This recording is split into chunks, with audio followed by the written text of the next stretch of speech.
I've never really been a fan of short sellers. I don't know whether you have a comment on that. Well, I think that there's very few areas in life where you can sell things that you don't own, and the short selling really where you can sell shares that you don't own. When I said it was vestigial, I mean it came from an era when stocks were traded by people traveling on horseback to exchange stock certificates.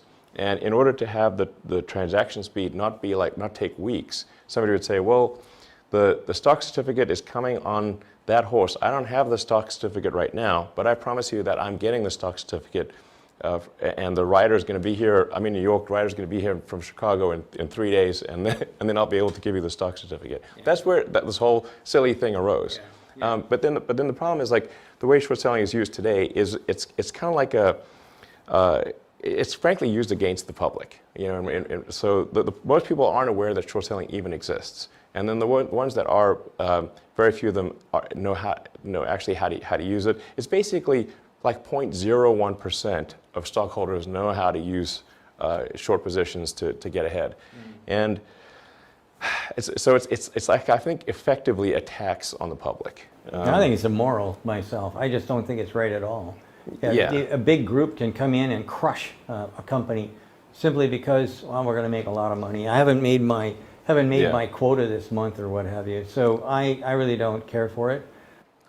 Yeah, I mean, Tesla was under massive attack by the short and distort, where they take a short position and then they do everything possible to trash the company in 6 ways to Sunday.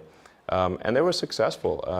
And this has now happened to Tesla twice. It happened in 2013, and it happened in basically 2017 through 2019.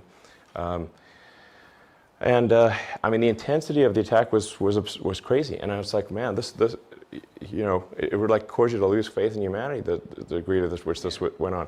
And like, we don't have shorting in like private companies. The vast majority of companies, over 90%, are private, and you cannot short them. And yet somehow we get private companies get things done.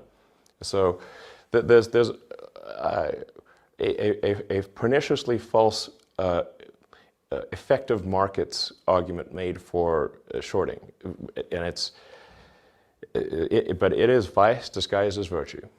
Well, at the end of the day, we had a common